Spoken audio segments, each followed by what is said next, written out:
Hello friends, today I'm here and I will tell you 5 tips for writing task. Okay, the first tip, learn paraphrasing along with all the formats of essays. अब आपको पता है कि different formats हैं assess के। ठीक है, आपको हर फॉर्मेट के अकॉर्डिंग जो पैराफ्रेजिंग है वो करना सीखनी है। ओके मीन अगर आपके पास टैबुलर फॉर्म है, ग्राफिकल है, स्कीमेटिक है, देन उसके according you have to learn the paraphrasing. You can learn paraphrasing through using different vocabulary words, and you can use some synonyms for paraphrasing. Okay, the second tip is some candidates do not score 7 because their ideas are shallow. What is its mean? Actually some students जो होते हैं वो band score they can't take score 7। Reason क्या है? Because जो there ideas are shallow, उनके जो ideas होते हैं ना, they are not specific. Okay, shallow mean they are out of the specific story, they are not clear and eventually आखिरकार examiner जो होता है डोंट वो जो होते हैं examiners don't fully understand the rational of the thesis. जो उसका एग्जैक्टली मेन थीम जो आइडिया होता है ना, तो एग्जामिनर उसको जो है वो अंडरस्टैंड नहीं कर पाता, उस एक्चुअल जो है सेट ऑफ आइडियाज़ या स्पेसिफिक इवेंट या स्पेसिफिक एक्शन को वो अंडरस्टैंड नहीं कर पाता। तो ये आपने अवॉइड करना है।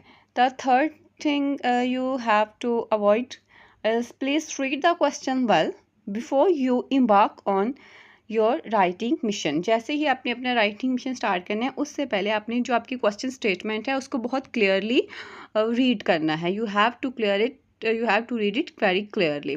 ओके, आपने जैसे ही आपके जो मिशन है उस पर जाने से पहले आपने उसको अच्छे से अंडरस्टैंड करना है। देन जो आपके कीवर्ड्स हैं वो आपने हाईलाइट कर लेने हैं and your essay has to cover the prompt.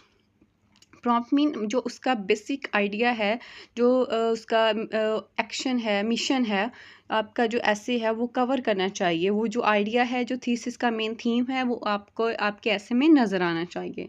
The fourth one is you don't have to provide your opinion in every type of task 2। अगर टास्क 2 की कोई भी टाइप आती है उसमें आपने अपना जो ओपिनियन है वो प्रोवाइड नहीं करना। द रीज़न इज़ दैट उसका जो एक जो स्टेटमेंट होती है it has its on specific opinion. ठीक है, आपने उसी के according you have to write, उसी के अकॉर्डिंग आपको लिखना होता है। तो आपने उसमें जो अपना ओपिनियन है वो ऐड नहीं करना।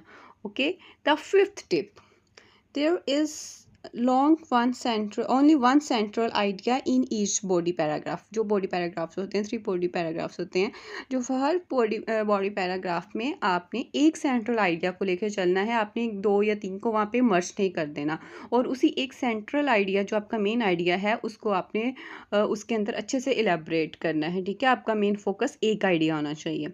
Avoid listing of idea since you are presenting an academic essay not a report with. अब अगर आप एक एकेडमिक ऐसे लिख रहे होते हैं तो उसमें आपने जो इधर उधर के जो आइडियाज़ होते हैं वो कंसिडर नहीं करते। आपने जो एकेडमिक टॉपिक है उसी के अकॉर्डिंग आपने मूव करना है, उसी के अकॉर्डिंग आपने जो है अपना ऐसे राइट करना है। तो this were the 5 tips. I also have many other tips for regarding the writing task. I will share the next tips in my next videos. Okay, keep in touch. Tata, bye bye.